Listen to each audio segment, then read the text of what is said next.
opinião dos nossos convidados é de inteira responsabilidade deles e não corresponde necessariamente à linha editorial da Brasil Central. Olá para você que nos acompanha, muito obrigado pelo carinho dessa audiência extraordinária que cresce a cada dia. Cresce porque você participa conosco por meio do YouTube e da TV Brasil Central, que tanto cresce. Estamos em busca de 400 mil inscritos. Você que ainda não se inscreveu, dê o joinha, acione as notificações e tem acesso a um conteúdo de muita qualidade. Vamos falar mais uma vez sobre os assuntos da política. A pergunta do dia hoje é polêmica, daqui a pouco a gente coloca no ar. É a respeito do chamado banheiro unissex.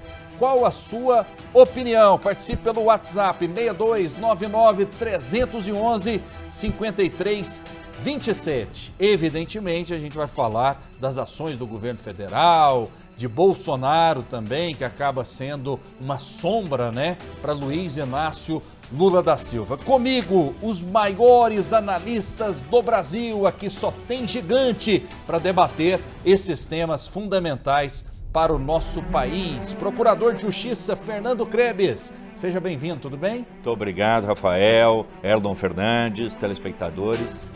Erlon Fernandes é advogado, seja bem-vindo, tudo bem? Tudo bem, Rafael, muito obrigado pela oportunidade, cumprimento também o Dr. Fernando Krebs, satisfação. Vamos lá, nossa pergunta do dia, só tem tema polêmico, vamos acompanhar.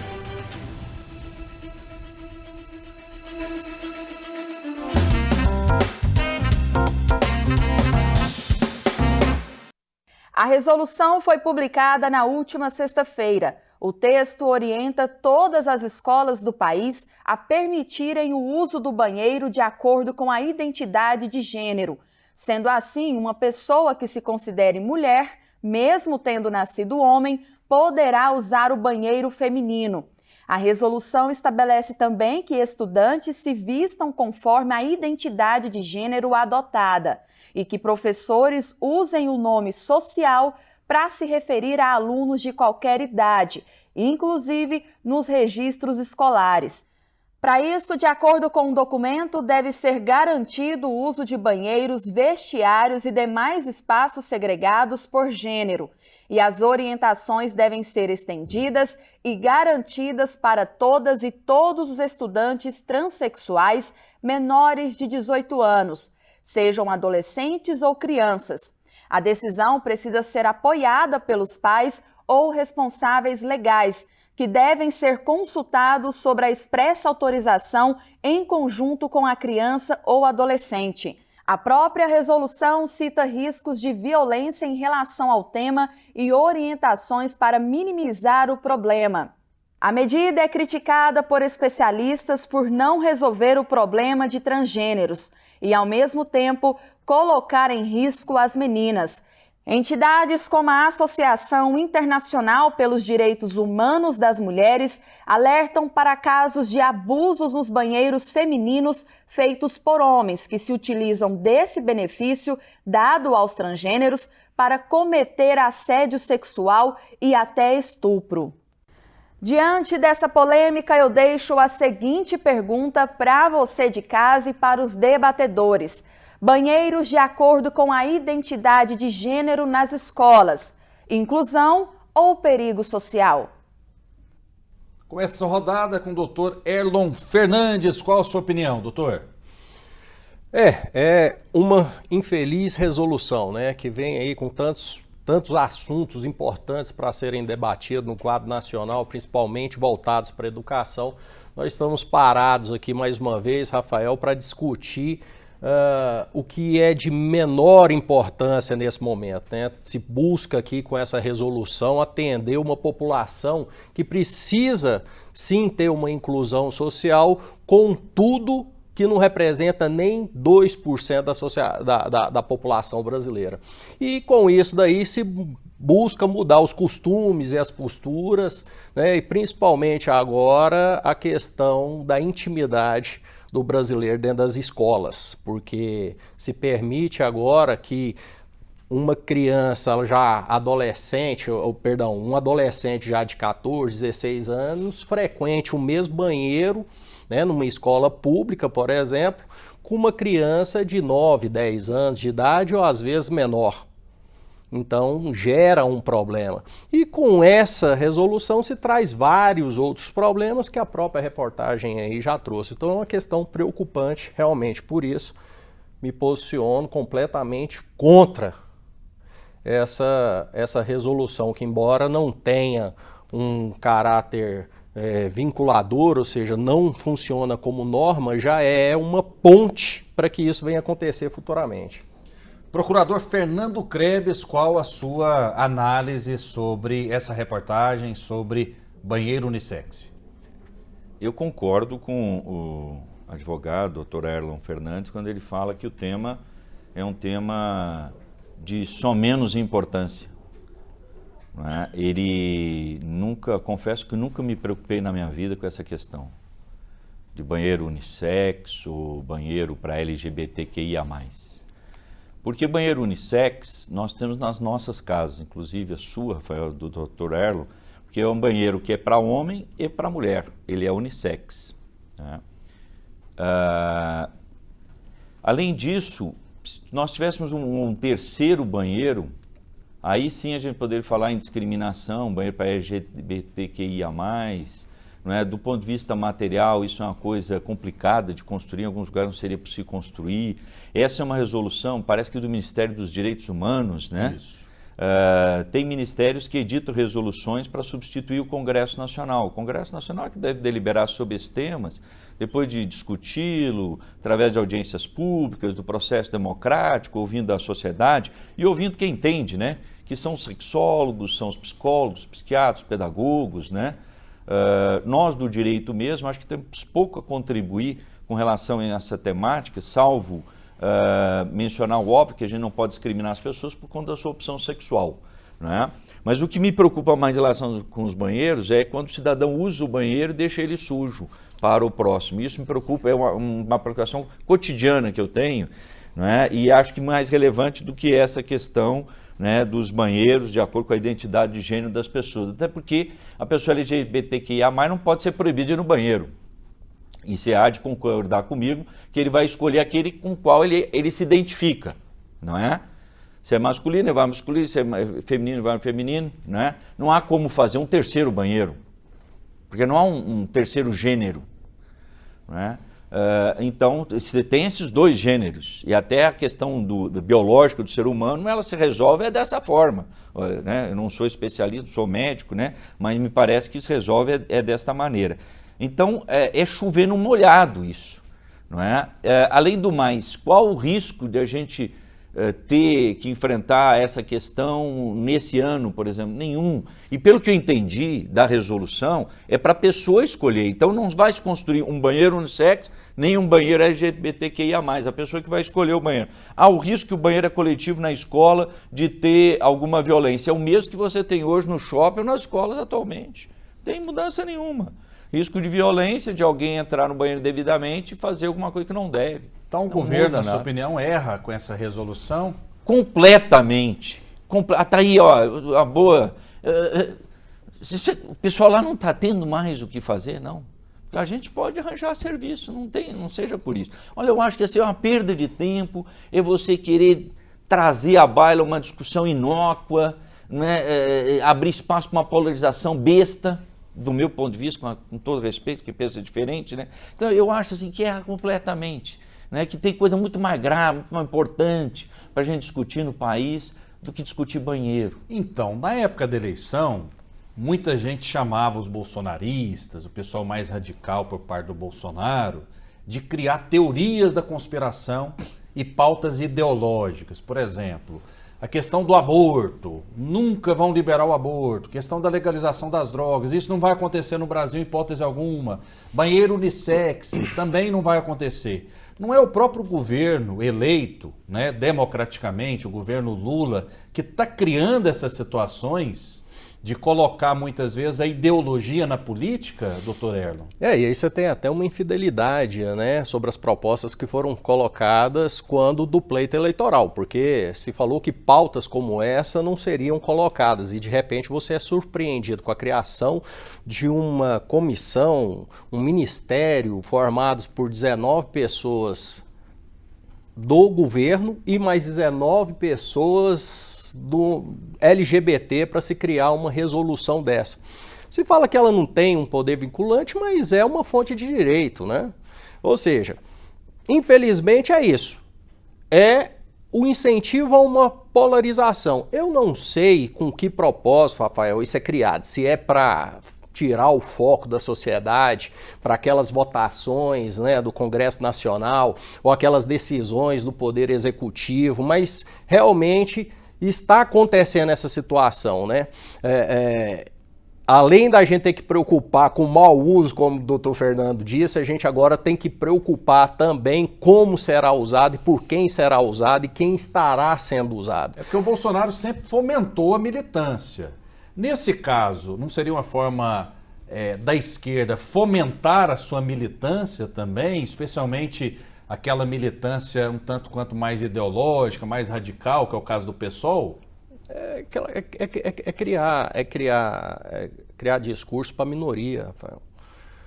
Criar discurso para a minoria. Infelizmente, a gente está vivendo isso daí. Se fomenta, como o doutor Fernando disse, a polarização, né?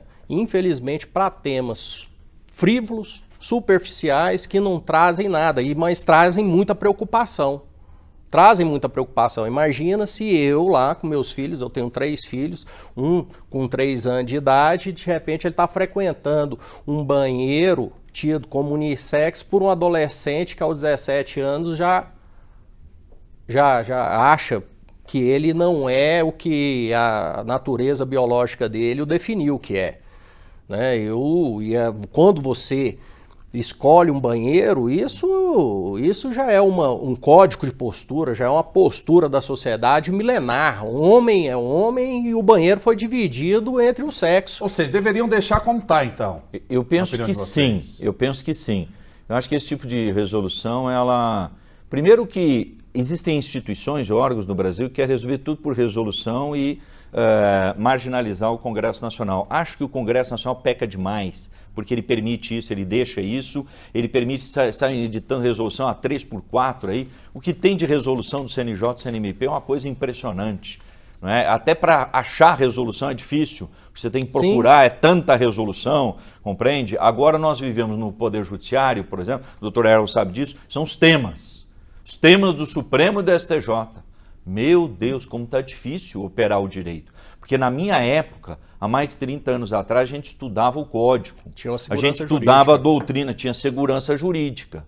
A jurisprudência era uma fonte de direito? Sim, era uma fonte de direito. Mas a jurisprudência tinha como base a doutrina. Tinha como base o direito positivado, legislado. Essa era a base. A doutrina podia, tem interpretação de determinado dispositivo. Fulano pensa assim, Beltrano pensa B e tem a terceira corrente que é a C. E ponto, acabou. Agora nós temos um monte de temas que são muito mais importantes do que o direito legislado e do que a doutrina. Você vai para o julgamento, eu estou participando de julgamentos no Tribunal de Justiça representando o Ministério Público. É tudo tema agora.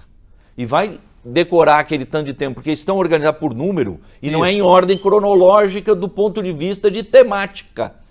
O tema 1 não tem nada a ver com 2, não tem nada a ver com 3, assim por diante. E são mais de 1000 temas. E tem os temas do Supremo, tem os temas do STJ. Então você tem uma supervalorização desses temas que são criados pelos tribunais superiores e que acabam colocando as demais fontes do direito como fontes secundárias. Inclusive a própria lei. Eu não concordo com isso. Isso gera insegurança jurídica. Isso gera uma dificuldade enorme de operar o direito.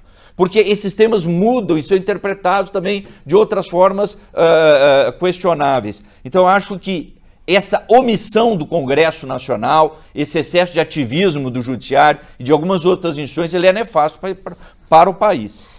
E complementando, Rafael, o que o doutor Fernando disse com muita propriedade, é isso. O Poder Legislativo, quando ele gera a lei Atrás teve uma consulta popular, toda uma preparação, foi chamado ali o amigo Curies, né? Foi chamado ali o cientista, foi chamado ali o médico, foi chamado ali aquelas questões técnicas que muitas vezes pública, né? Audiência pública para se fomentar. E de repente você vê como foi sexta-feira agora, você vê lá 11 ministros decidindo sobre o aborto, sobre quem pode fazer, quem não pode fazer, uma decisão que deveria, inclusive, emanar do povo mediante consulta popular. Não, são 11 ministros ali decidindo sobre questão de saúde pública, né? E essa questão do transgênero é uma questão de saúde pública. E eu vejo hoje, como especialista do direito médico hospitalar, de ciência de proteção à saúde, inclusive um estímulo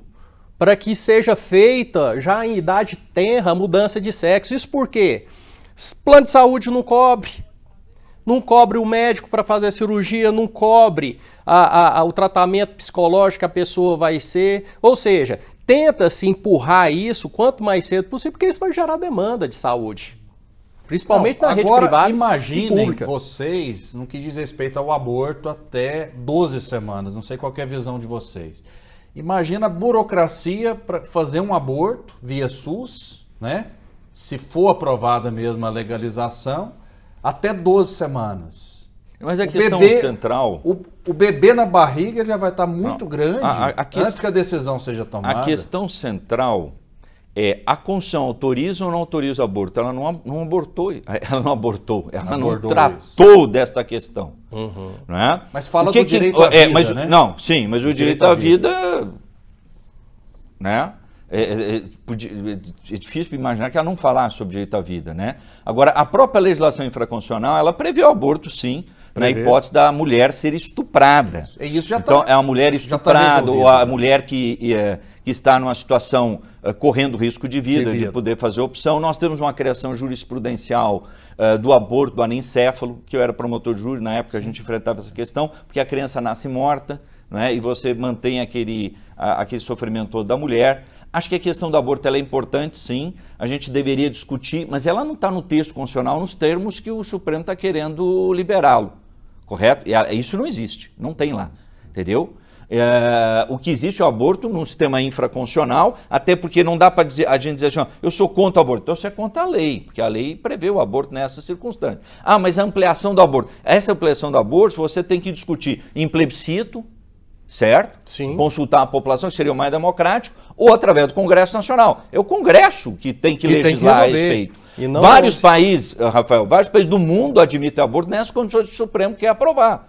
O que ocorre é que o texto constitucional não autoriza isso. Não autoriza essa interpretação do Supremo, correto? Assim como não autoriza a interpretação de que até determinados gramas de droga você pode, não vai praticar crime, compreende? Então, e os Supremos são só 11. O Congresso são 513 na Câmara dos Deputados, mais de 81 senadores. E como bem disse o doutor Leon, quando vai se votar uma lei dessa magnitude, você tem um amplo processo de discussão com a sociedade. Você faz audiências públicas, você convida os segmentos da sociedade para se manifestarem, não é? A universidade, os especialistas, os estudiosos, os cientistas, né? Você faz um amplo debate, uma ampla discussão. Agora, o que não dá é para a gente admitir, não é, que alguém se arvore a condição de decidir no lugar dos outros, não é? Eu não autorizei ninguém a quebrar o Planalto, o Congresso e o Supremo Tribunal Federal e revogar a democracia, não é? E disseram que essa gente era democrata e que queria a democracia, queria acabar com ela. Eu não dei procuração para ninguém fazer isso, compreende? Mas eu também não dei procuração para decidirem além do que a Constituição estabelece. Porque ela estabelece limites entre os poderes e esses limites precisam ser respeitados. Mas o presidente do Senado, é preciso que se diga, não é? Ele fez uma crítica a essa tentativa de decisão do Supremo e acho que ninguém melhor do que o Senado e o Congresso para poder retomar as rédeas dessa discussão. E aí eu não estou dizendo que eu sou a favor ou sou contra. Eu só acho que o procedimento, que o método para a gente chegar a algum denominador comum é esse daí, é o democrático, é através da via do parlamento. E parece que agora o que vale é a opinião dos senhores ministros. A Constituição tem sido deixada de lado em alguns casos? Demais da conta, é uma verdadeira tragédia do judiciário, da corte que é a suprema nossa, né, que rege o caminho do qual as instâncias inferiores, os magistrados devem seguir. Como o doutor Fernando disse, por exemplo, agora eles é quem decide se... Eles despreocupam na hora que eles fazem um judiciário ativista, eles despreocupam sobre questões que nos geram preocupação. O usuário, tá bem, ele vai ser liberado para ele, mas vem cá, não tem um problema de saúde pública ainda? Que o usuário está fomentando o tráfico de drogas? Aos 12 semanas, será que algum ministro desse deu algum estudo sobre embriologia? Qual que era o grau de desenvolvimento desse feto? Ele já estava alimentando no ventre materno, já não estava? Né? O Código Civil. E, na verdade, você vê o STF legislando sobre questões que já estão até decididas no nosso ordenamento jurídico civil, penal. Ou seja, eles criam celeuma e divisão numa população brasileira desnecessária. Então, ou seja, a pior turma que nós temos, né, que vai ficar nos registros dos anais do STF hoje, é essa patota que aí tá, que passem logo. Hoje vai ter, essa semana tem a expulsória, né, da ministra que quis deixar a cadeira, gerando toda essa repercussão sobre o aborto. Um desfavor para a sociedade brasileira. Só tem um voto até agora, né, em relação a esse assunto, só o voto dela. Eu não... Essa informação que a gente confirma a daqui a ministra pouco. Rosa Weber esteve em Goiás, fazendo inspeção no sistema prisional. Sim. Né? Haviam gravíssimas denúncias, como se os presídios em Goiás fossem campos de concentração nazistas. As denúncias eram tortura, maus tratos, etc, etc. Fizeram um relatório preliminar que não deram ampla divulgação, porque ele repetia as denúncias que estavam investigando. E eu estou esperando o relatório final, porque até hoje não veio. E uma coisa é você investigar uma suspeita, outra coisa é eu te acusar de alguma coisa, Rafael. Eu, para te acusar de alguma coisa, tem que ter prova. Claro. Eu não pode ter suspeição. Não, eu suspeito que o Rafael... Não, isso aí não existe. Claro. Não é, doutor? Eu tenho que ter prova, eu tenho que ter elemento, eu tenho que ter fundamento. Sim, e é notório, né, que o Estado brasileiro perdeu a soberania sobre o cárcere público. Mas não em Goiás. Em Goiás retomou. Retomou. Em Goiás retomou. Em Goiás quem depois da controla tragédia o sistema prisional é a Polícia Penal. Não é? É o Estado de Goiás. E se afastou os faccionados, colocando em presídios de segurança máxima, presídios estaduais. Então se retomou o controle do cárcere, hoje ele é absolutamente controlado pelo Estado, é um local seguro, dá para ir, várias equipes da TBC já foram lá no sistema prisional mostrar quando nós estávamos atuando na promotoria de execução penal, de fiscalização do sistema prisional. Então houve uma mudança enorme em Goiás, uma evolução, uma verdadeira revolução. É claro que isso é um processo, nunca termina, ainda há muito que ser feito. Porque o investimento é pouco seja lá também, né? um paraíso, não se trata disso. Mas comparado com o que já foi, que era o crime que tomava conta, e de lá se organizava o crime que era praticado aqui nas ruas, isso não existe mais, não ocorre em Goiás, ocorre em outros estados. Talvez por isso Goiás tenha sido escolhido para se fazer essa inspeção, que foi a maior da história do sistema prisional de Goiás, se brincar, um dos maiores do país. Veio um monte de gente aqui. E o que eu disse? Eu disse que o sistema, que o COE-CNJ ia encontrar aqui a mudança do sistema.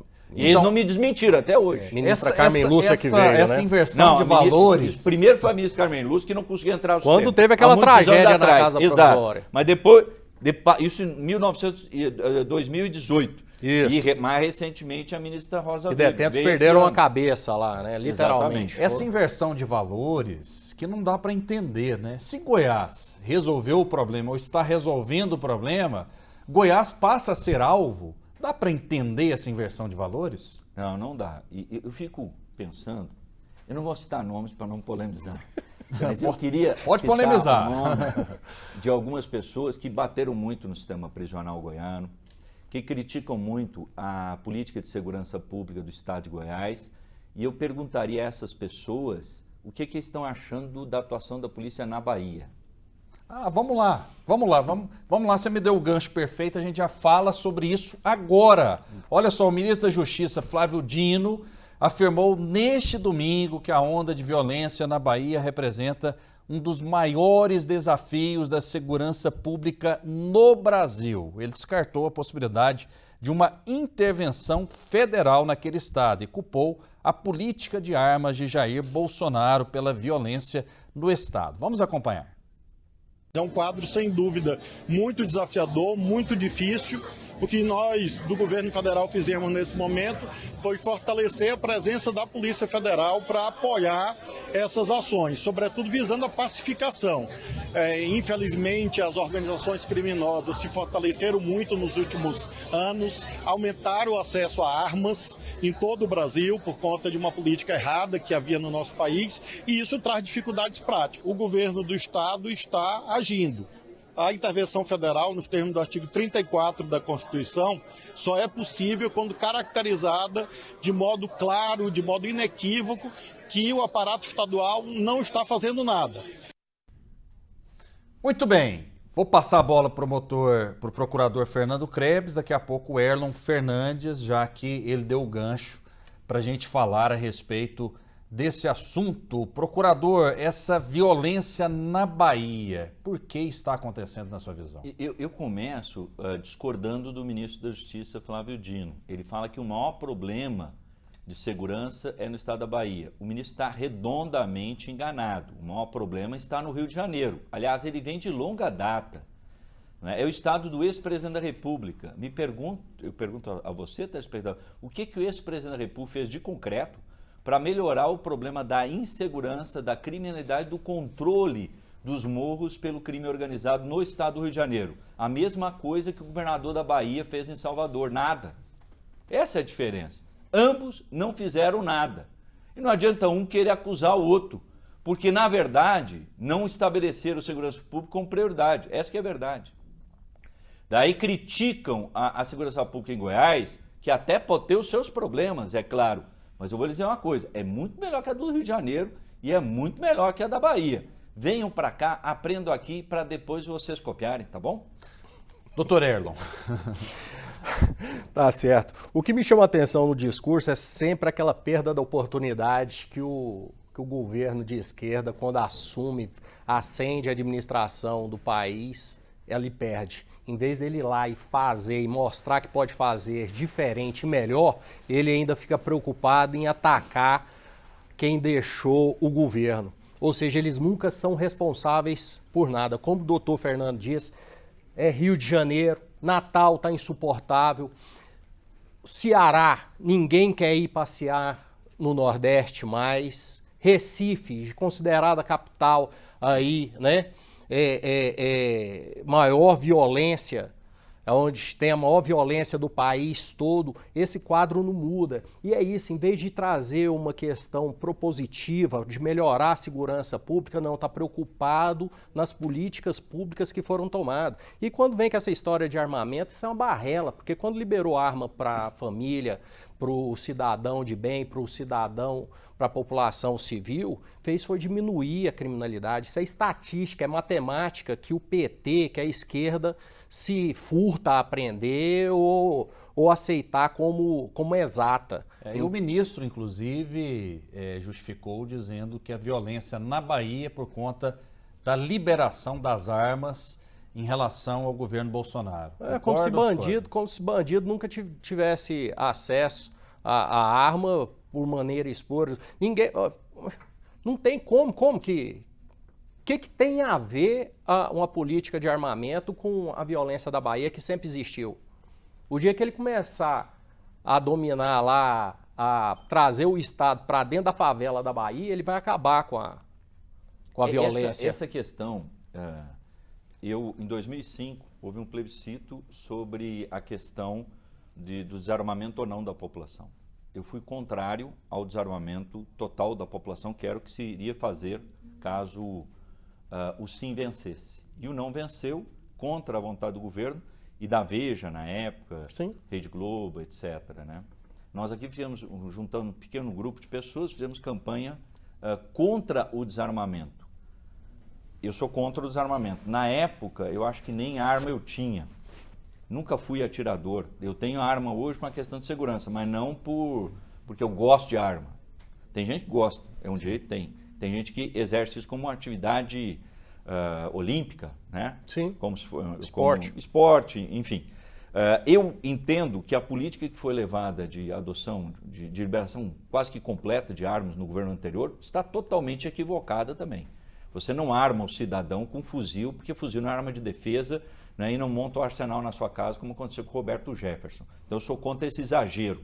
Agora, é preciso retomar a verdade, que muito antes do governo Bolsonaro, você já tinha arma entrando na favela no Rio de Janeiro e abastecendo crime organizado em todo o país. O filme Tropa de Elite 1 mostra isso claramente. Inclusive, eram os próprios policiais militares do Rio de Janeiro que alugavam os fuzis, assim como as Forças Armadas. Sim. Entendeu? Pegava a fuzil com um registro nas Forças Armadas. Então, esse problema de... O crime organizado tem acesso a tudo. A droga, a arma, a tecnologia, a quem eles quiserem, porque tem dinheiro. E quem tem dinheiro, compra. Pode pagar mais caro, mais barato, enfim, mas compra. Então, o problema não é esse. E esse discurso superficial de acusar o outro e tal, ele foge da responsabilidade. Porque, como você falou, doutor Erno, quando é que houve uma melhora no Rio de Janeiro? Quando se criaram as UPPs, Sim. as Unidades de Polícia Pacificadora, ou seja, o Estado entrou dentro da na favela. O Estado tem que retomar a favela. Que é um Estado paralelo. Como o Estado fez em Goiás, retomando os presídios. Porque quem mandava nos presídios era o crime organizado. Eles ligavam para o parça aqui fora e combinavam, é para furtar tal caminhonete, a caminhonete do Rafael. Isso não tem mais, porque não entra mais celular. Tem body scan, tem tecnologia para evitar a entrada de arma, serviço de drogas, de munição, e tal. Então, mas você tem que querer. Você tem que saber, eu vou combater o crime, não vou fingir que vou combater, eu vou combater de fato. E vou combatê-lo com eficácia, com inteligência. Que tem solução? Tem. É só querer. Agora, quando se quer fazer política com política de segurança pública, né? Não é se quer fazer, jogar confete, aí não funciona. Não dá certo mesmo, aquilo que você falou. Né? Natal, esses dias, agora nesse ano, houve uma rebelião comandada pelos presídios nas ruas de Natal. E é uma cidade turística que precisa de turista, e turista não vai para lugar inseguro. Você lembrou muito bem do Recife, que é uma bela cidade, mas uma criminalidade altíssima no Recife, que espanta o turista nacional e internacional. Então nós temos que ter seriedade. O que dá resultado concreto? Nós temos outros exemplos de outros países do mundo, inclusive no Brasil. Vamos adotá-los se a gente quiser, de fato, resolver o problema. Agora, se a gente quiser fingir que vai resolver o problema, continua fazendo isso. É isso. O Estado precisa estar sendo fortalecido aonde necessariamente é preciso, né? Nós temos aí um Rio de Janeiro que já é um problema crônico, e a favela da Bahia pegou exemplo, um mau exemplo do Rio de Janeiro. Como o doutor Fernando disse, o dia que o Estado entrar lá dentro, acaba o problema. Mas para isso é preciso de vontade política. Não dá para mexer na caixa marimbondo, então. Não dá para o ministro pegar, sentar na cadeira no qual ele tem que resolver, em vez dele ficar resolvendo o problema, ele ficar jogando para os governos que já passaram, já é passado. A gente olha daqui para frente, a gente segue fixo no rumo, na melhoria, é isso que ele tem que fazer. Não é ficar jogando pedra no passado, vivendo de Qualquer passado. governo, seja ele municipal, estadual, federal, ele é reconhecido pelos resultados, ele tem que apresentar resultados. E contra resultado, não há fake news que resista, não há discurso que resista. Então o governo tem que pegar o problema e resolver. Resolver o problema. Resolvê-lo e Mas apresentar o resultado. Se qualquer governo, se não resolve o problema, ele não é eleito, ele não faz sucessor e etc. Vamos pegar Goiânia, por exemplo. Goiânia, um monte de obras inacabadas, o prefeito está preocupado com a reeleição. Meu amigo, entrega as obras. Aí começa a se preocupar com a reeleição. Sim. E um questionamento que eu faço para o senhor é o seguinte: o governo Lula, assim como o governo Bolsonaro, não estão ou não estavam muito escravos de seus discursos, de suas ideologias, ou seja, se houve avanço do governo federal na época do Bolsonaro em relação à segurança pública, então agora o PT tem a obrigação ideológica de ir contra todos esses avanços que houve durante o governo Bolsonaro estar escravo de um discurso é ruim? Eu acho que não péssimo. Apresenta resultados? Acho que é péssimo. Ser Diante escravo disso, de qualquer coisa é um sinal de burrice. Não é? Antes de mais nada, é um sinal de burrice. Porque a pessoa que é inteligente, ela ouve o outro e capta aquilo que é aproveitável e se incorpora ao seu discurso na perspectiva da resolução do problema. Se de fato essa foi a perspectiva. O governo federal erra, não é? Com a segurança pública. Ele não tem discurso para a segurança pública. Ele não tem discurso para as polícias, seja militar, civil, etc. e tal. Não é? Vamos chamar assim, os setores progressistas da sociedade perderam a hegemonia nas forças de segurança porque não tem discurso para ela. É simples. Não tem discurso nenhum. Compreende? Enquanto não criar um discurso... Não tem proposta, então. Não tem proposta. Enquanto não criar um discurso, não tiver proposta, não vai retomar a hegemonia das forças de segurança. Abrangidas aí as Forças Armadas. Porque que é fato, que perdeu hegemonia, é fato. Isso não se discute, é inquestionável. Perdeu a hegemonia. Sempre foi assim? Não, nem sempre foi assim. Mas hoje perdeu a hegemonia, porque não tem política. E se não tem política, não vai disputar a hegemonia. E não tem política porque não tem discurso e porque não está buscando... Eu não vou resolver o meu problema com a solução do passado.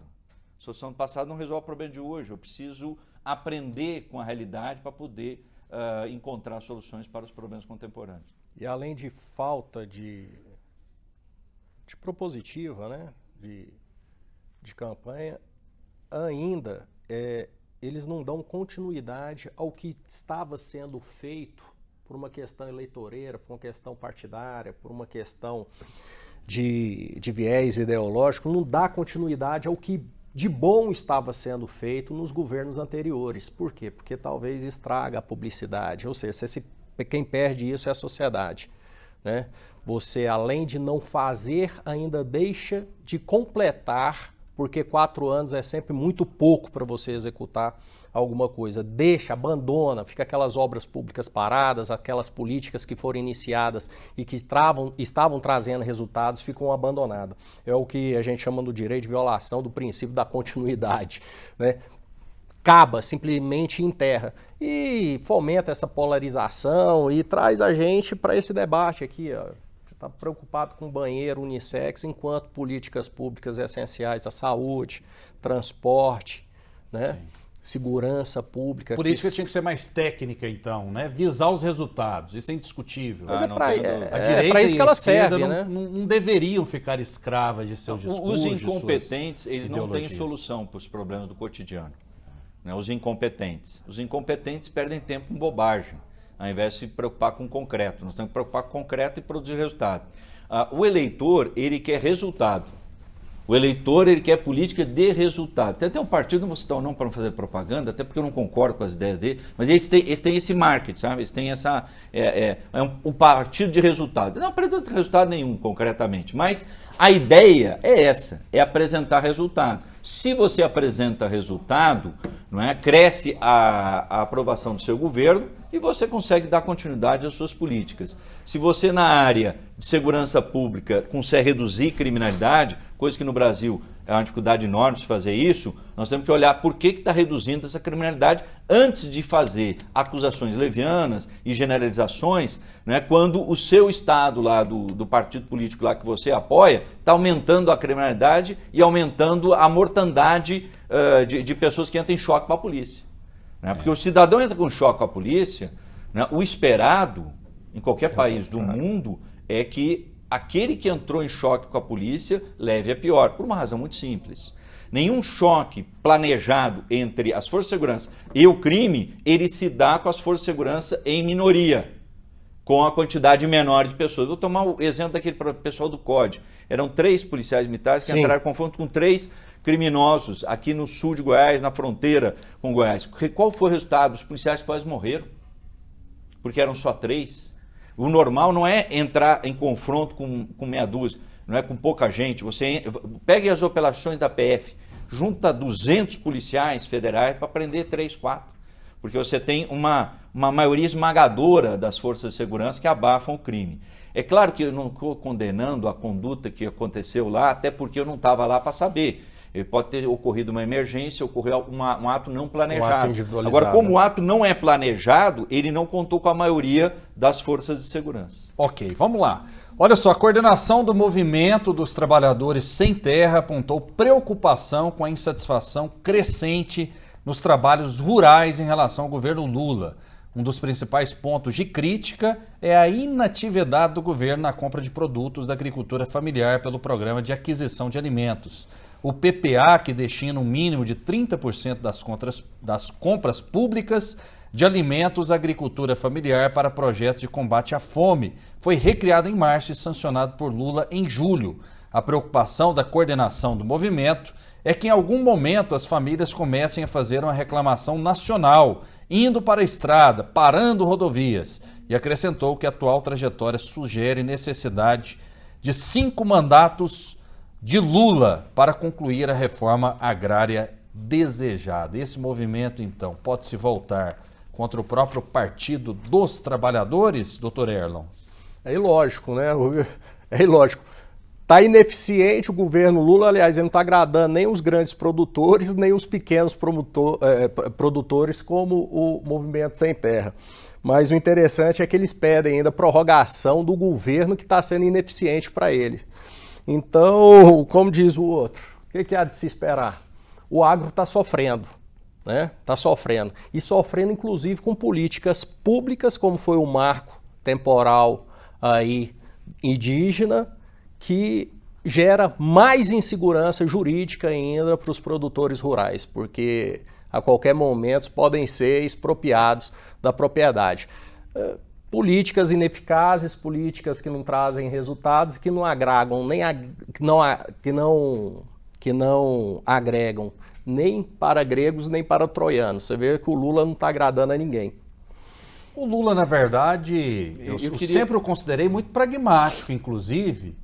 Só que ele está num momento, eu não sei se vocês concordam com essa análise, eu já passo a bola para o procurador Fernando Krebs, em que a ideologia, em que muita gente radical da esquerda quer que esse discurso progressista ele se sustente de qualquer forma. O senhor concorda com isso? Eu não considero o Lula um radical de esquerda. Não, eu estou dizendo que... Pelo contrário, eu acho o na verdade, Lula ele é pragmático. Extremamente pragmático, extremamente habilidoso. Eu não sei se eu me fiz entender, tudo bem. Mas o que eu disse é o seguinte, o Lula, ele é pragmático. Sim. No entanto, tem muita gente em volta dele que é muito radical. Sim, radical e não deixa ele ser pragmático. Não, é verdade. Atrapalha esse é o meu isso. ponto de vista. Agora, essa questão do MST, ela é uma reivindicação justa, até porque o PRONAF, ele não abarca só as famílias assentadas em acampamentos do MST. O PRONAF, ele abarca o minifúndio, o pequeno produtor rural. Não é? E o pequeno produtor rural ele é fundamental no abastecimento dos grandes centros, porque são eles que plantam hortifruti, granjeiros, etc. E tal. Então essa política de dar preferência, de comprar esses produtos, ela é importante, ela é fundamental.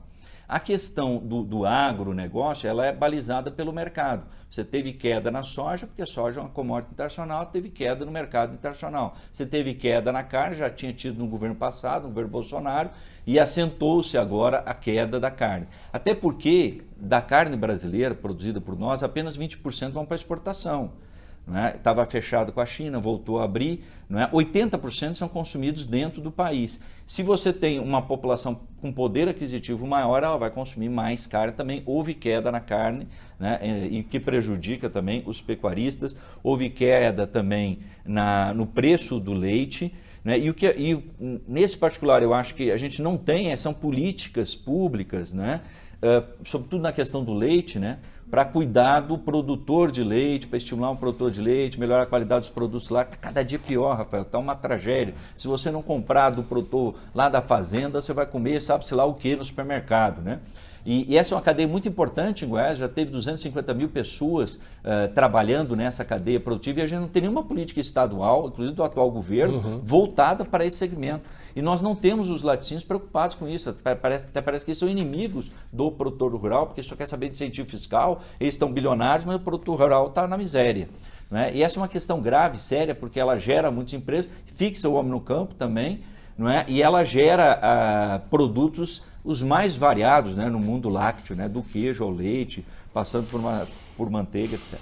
E eu preciso de fundos, preciso de recursos, e cadê eles? 7 milhões só no hotel de Nova York na última visita do presidente, né? Ou seja, por isso que eu sou contra a reeleição.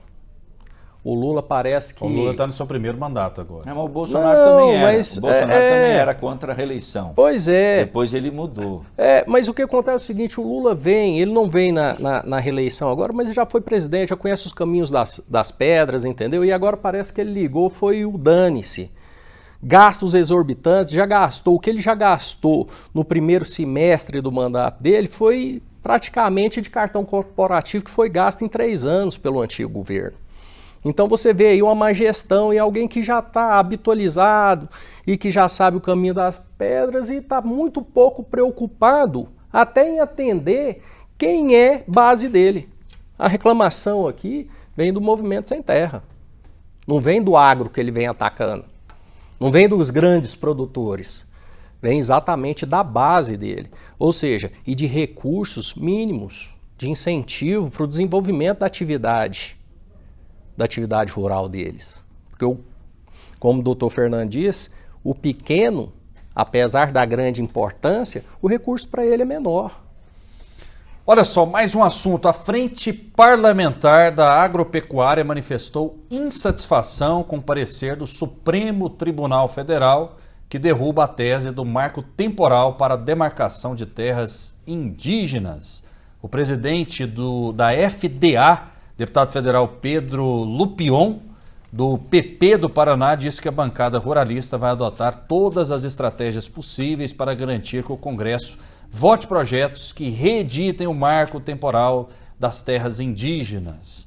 E aí a gente volta a essa discussão em relação às atribuições do STF. Promotor de Justiça Fernando Krebs, nesse caso, do marco temporal, era um assunto para o STF ou para o Congresso Nacional? Eu acho que não é para nenhum dos dois. Eu acho que o brasileiro ele tem a capacidade de criar problema e não existe. Por que surgiu essa discussão do marco temporal? Veja bem, vamos parar e pensar. Nós estamos aqui em Goiânia. Isso aqui já foi terra indígena, não foi? Já. Qual é o risco Brasil disso aqui todo. ser... O Brasil inteiro. Qual o risco disso aqui ser ocupado por índio, né? Nenhum. Qual é o maluco que vai surgir aí e vai dizer assim, ó, não, vamos dedicar a cidade do Rio de Janeiro, de São Paulo, para os índios.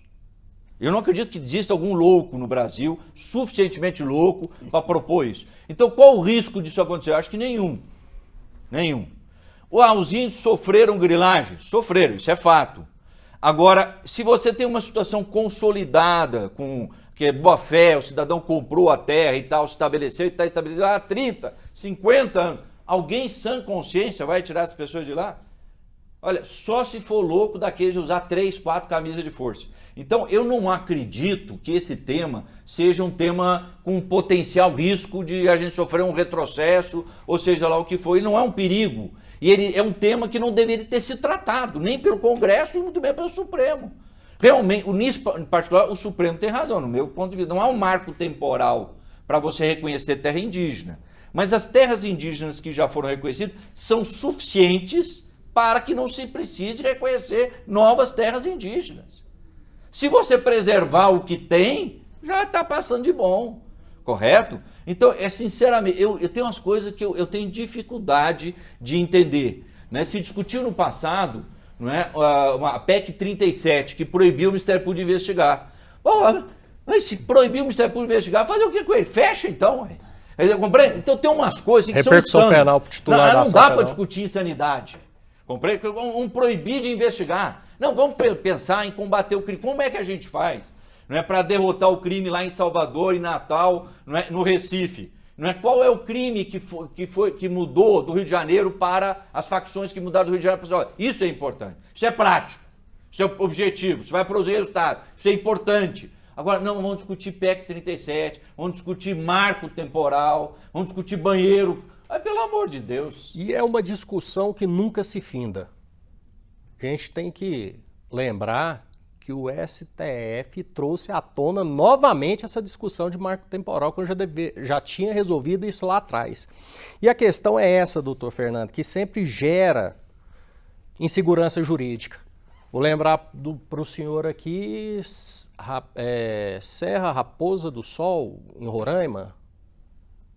Sim. Que vários arrozeiros foram desapropriados e hoje o Lula sempre tem o PT tem sempre a minoria lá porque expulsaram, né? Alegando que a terra lá, que já estavam lá centenas de anos lá na mão de proprietários rurais, foram desapropriados e entregues para os índios. Então é sempre uma questão que volta. O STF não estabiliza nada, não para a discussão, vem trazendo toda hora, vem trazendo a discussão. Por exemplo, está se discutindo marco temporal e não se discute um desdobramento natural, que é o quê? Ah, tá bom, vou desapropriar. Provou lá que aqui era indígena e pelo voto, um dos votos que eu li, ele pode vir até em centro urbano. Pasme-se. Em terra de Tupiniquim que tudo pode acontecer. E aí não se fala sobre desapropriação, não se fala em indenização do proprietário, não se fala como isso vai ser tratado e gera insegurança jurídica. Então você está lá, plantou, fez financiamento, comprou maquinário, fez contratação e de repente...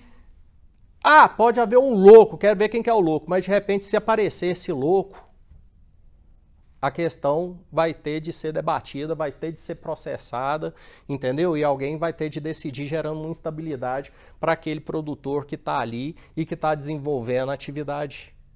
Sim. Olha só, mais um assunto. O líder do PT na Câmara dos Deputados, o Zeca Dirceu, disse em entrevista ao jornal O Globo que a deputada Gleice Hoffmann foi mal interpretada em sua fala criticando a Justiça Eleitoral. Zeca Dirceu disse que a Justiça Eleitoral é passível de críticas e que dívidas contábeis não podem cassar mandatos. Na semana passada, durante sessão da comissão especial que analisa a chamada PEC da anistia, Gleice Hoffmann disse que os valores das multas estabelecidas pela Justiça Eleitoral não eram exequíveis e que os partidos não teriam dinheiro para arcar com a cobrança. Ela sugeriu ainda que algo estaria errado pelo fato de o Brasil ser o único país do mundo a ter justiça eleitoral. Diante da declaração, o presidente do Tribunal Superior Eleitoral, o ministro Alexandre de Moraes, repudiou as afirmações e classificou as falas como errôneas e falsas. O senador Flávio Bolsonaro pediu que a Advocacia Geral da União investigue a deputada federal e presidente do PT por conta de suas declarações. Hoje é muito comum uma pessoa dar uma declaração polêmica, ou mesmo que seja a opinião dela, depois da repercussão negativa, voltar atrás. Foi isso que aconteceu ou não? Ou Gleice foi realmente muito mal interpretada, doutor Erlon? Na verdade, criticar hoje, eu acho que toda instituição ela é passível de crítica, né? A atividade, a instituição, ela é vítima dos seus representantes. Então, qualquer atuação, ela pode ser criticada. A questão é que está todo mundo com tanto medo do Tribunal Superior Eleitoral que estão com dedos, né? Todo mundo, na hora que manifesta, faz alguma manifestação, está revendo ali o seu ato, depois de todo o cenário que temos acompanhado aí do que foi do último pleito presidencial para cá. Então ela rever aí por uma questão de medo, eu acho que é até prudente da parte dela. Criticar o Alexandre de Moraes hoje é problema, né? É problema. Eu acho que o que aconteceu foi o seguinte, ela se arrependeu do que disse, né? Que acho que é digno de arrependimento mesmo. Não teve, foi a humildade para ela mesmo reconhecer e passou isso para o líder do partido dela fazê-lo. A verdade é a seguinte, a justiça eleitoral ela é absolutamente fundamental para o país. Né? As últimas eleições que eu digo, imagine sem justiça eleitoral. Né? Porque outros países não têm, mas a realidade deles é diferente, nós precisamos de justiça eleitoral.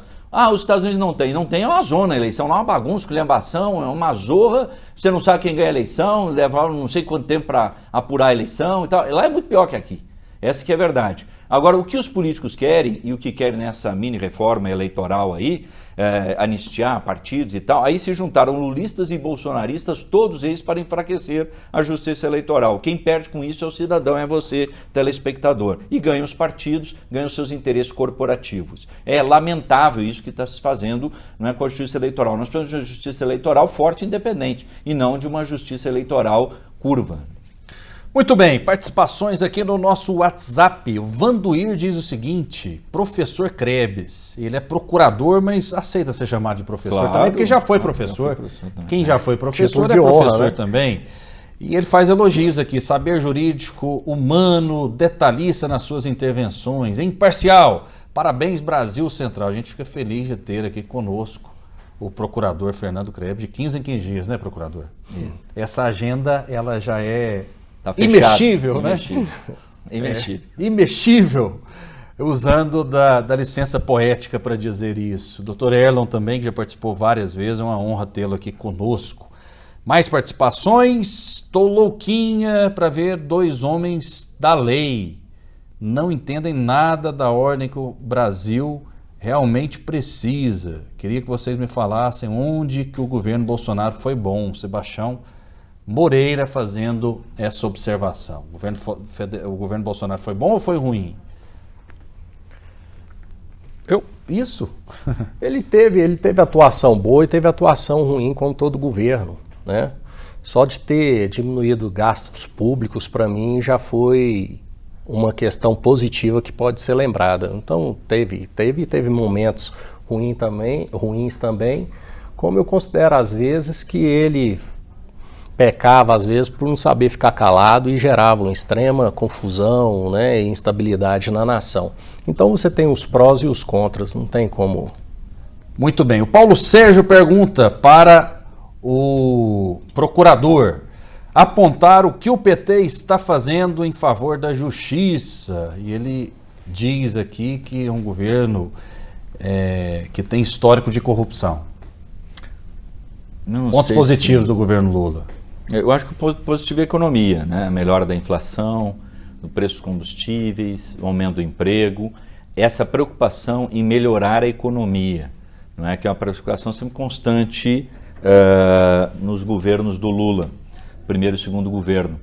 Não é? Preocupação que a gente não via no governo passado, não via essa preocupação com os pobres, com a miséria, com os excluídos, né? Com quem está desempregado, com a economia, com o preço dos alimentos. Eu morei na Europa durante um ano, fiz um mestrado lá na Espanha. Me chamou a atenção, até pelo acesso à informação que a gente acaba tendo privilegiada lá, todos os governos europeus, sejam conservadores ou progressistas, todos se preocupam sobremaneira com o custo de vida das famílias, das pessoas. A carga tributária é menor para os alimentos eles mantêm equilíbrio, eles não sobem de preço. Há uma preocupação enorme também com o desemprego, com políticas sociais para acudir o indivíduo que eventualmente está desempregado. Não é? Nós, infelizmente, não temos essa preocupação em regra geral dos nossos governantes. Não é? Melhorar a qualidade de vida da população é dar a ela condições de vida melhores. Por que as pessoas fogem do Brasil, saem daqui? Porque procuram dias melhores em outros lugares. Com relação à questão da justiça, eu te devolvo a pergunta: o que o governo passado fez para melhorar a justiça? O mesmo que o atual. Vamos lá, olha só, mais uma notícia para a gente fechar aqui. Analistas políticos acreditam que Lula terá um problema político para resolver por conta de uma proposta que será debatida a partir de hoje. O ministro do Trabalho, Luiz Marinho, propôs às empresas o pagamento de R$ 30 por hora trabalhada para motoristas e de R$ 17 para entregadores. O Ministério está otimista e acredita que vai conseguir fechar um acordo com as principais companhias e com os sindicatos, mas associações de entregadores autônomos que participam das negociações do Ministério do Trabalho não concordam com a proposta. Elas não abrem mão do pagamento de R$ 35 a partir do momento que o trabalhador liga os aplicativos. Os trabalhadores prometem endurecer as reclamações contra o governo, caso a ideia seja levada adiante. A questão dos aplicativos, que é um assunto importante, um assunto interessante, muita gente vive dessas plataformas. Eu preciso até fazer um estudo aprofundado a respeito do que acontece no mundo. Em outros locais, né, da Europa, da América do Sul, América do Norte, houve essa regulamentação. Essa regulamentação significa que os preços vão aumentar muito, o serviço vai ficar inviável. É uma boa medida do governo federal ou não? 1 minuto para cada. Dr. Erlon. Bom, é o seguinte, fazer proposta de aumento de carga para o empresário, para esse aplicativo que veio para mudou a questão de mobilidade urbana, veio de uma forma barata. Isso aí, se começar a endurecer demais, vai acabar. A Uber já ameaçou semana passada deixar o Brasil. Vão ser milhares e milhares de brasileiros aí ser uma fonte de renda que sobrevivem dessa questão. Fazer proposta, fazer controle de mercado sem estudo de viabilidade, de impacto, isso para mim é irresponsabilidade. E o Brasil, se continuar desse jeito aí, com essa carga trabalhista que existe, já é difícil desenvolver atividade empresarial aqui, né? Então vai piorar mais ainda. Procurador Fernando Krebs. Eu participei, quando era promotor de patrimônio público, da questão do questionamento que os taxistas faziam do Uber em Goiânia. E nós entendemos a favor do Uber, né? De que o Uber não era um aplicativo como para concorrer com os taxistas. Enfim, que ele era legal, em suma, como é no mundo inteiro. A ideia do Uber no mundo inteiro é fazer com que até você, Rafael, possa pegar e entrar no Uber ali e levar o Dr. Erlon na casa dele, porque você vai passar ali perto. Só que no Brasil, pela falta de geração de empregos, e de empregos com remuneração minimamente adequada, virou emprego, se virou trabalho, compreende? Só não tem carteira de trabalho. A relação do Uber com eles é muito ruim, porque sobe combustível, eles não sobem também. Tem alguns Uber que eu não sei como é que eles fazem para sobreviver, porque entra o dinheiro, o dia que entra e sai, uma maluquice aquilo e tal. Não é? Então, poderíamos criar um outro aplicativo, concorrentes ao Uber, né? No âmbito dos estados, dos municípios. Já tem alguns. Alguma coisa já tem, poderia ter mais, né? Agora, a ideia do Uber não era a de gerar posto de trabalho. Na prática, no Brasil, gerou posto de trabalho. E agora você tem o problema social. Como é que resolve? Eu, sinceramente, eu não sei. Muito bem, muito obrigado, Procurador de Justiça Fernando Krebs. Um grande abraço. Eu que agradeço, Rafael, Dr. Erlon, telespectadores. Erlon Fernandes, muito obrigado. Obrigado, Rafael. Obrigado, doutor Fernando. Até a próxima. Muito obrigado, até a próxima. Fiquem com Deus e até lá.